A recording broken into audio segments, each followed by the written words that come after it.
At the outset, I would like to thank the member secretaries for having thought of me. Usually, scientists are not invited.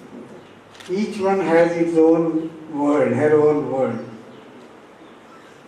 But then, I would like to make a very important statement to the youngsters who have gone through all the projects and ready to present today.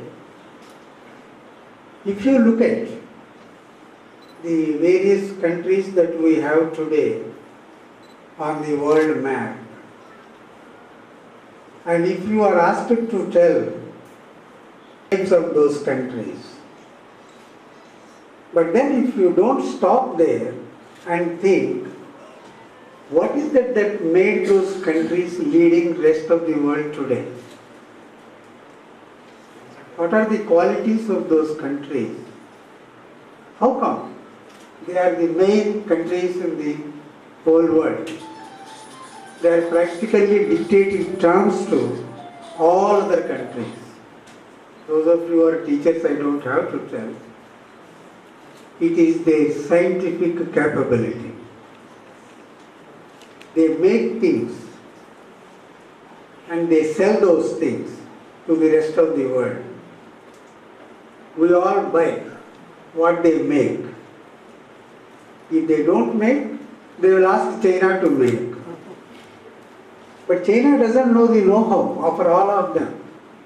You will see whatever you buy these days, I'm sure in Warangal also, turn it back, it says made in China. Who asked China to make that?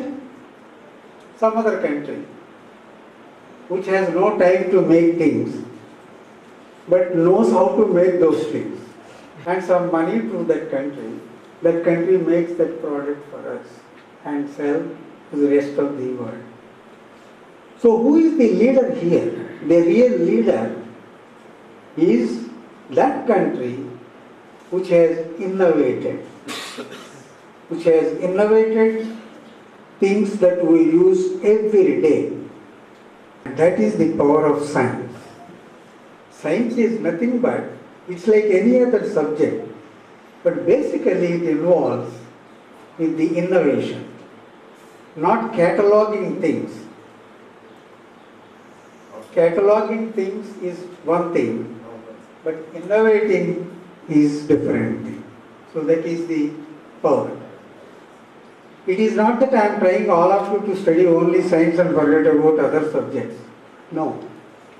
Science has a different kind of, requires a different kind of mental makeup. And that is not difficult to inculcate. In fact, fortunately or unfortunately, Bharat, this country, had such innovative minds thousands of years ago. But it fell back in the race for a variety of reasons, turning our mind towards that innovative ventures, which we can do.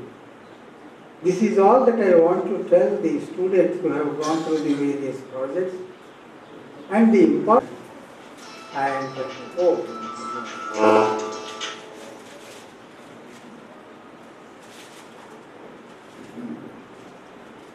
yes, it won't come back again. Yes, all these, the encouragement that is required to be given to teachers and the students is enormous, particularly in the scientific subjects.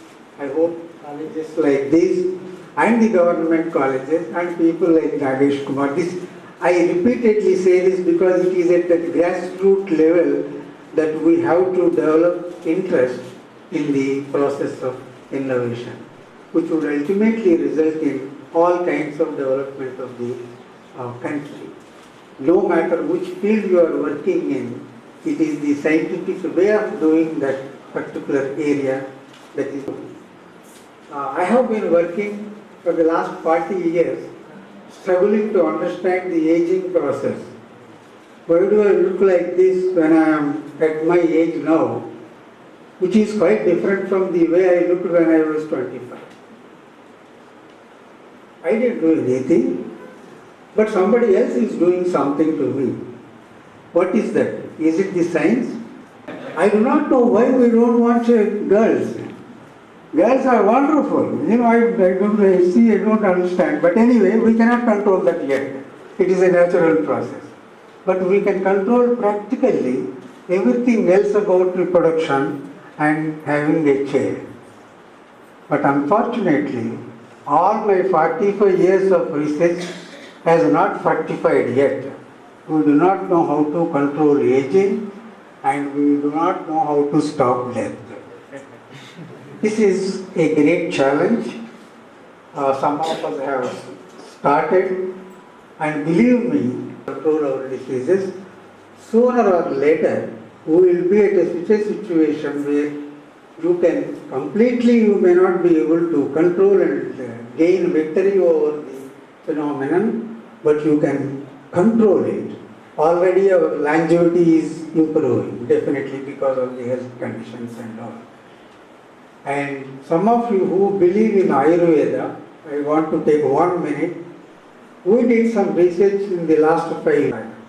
It is called the Task Force on Ayurvedic Biology. So things are happening in our country also towards innovation, and the basic template for all these things are happening is the science and the scientific way of looking at things, no matter which subject you are working.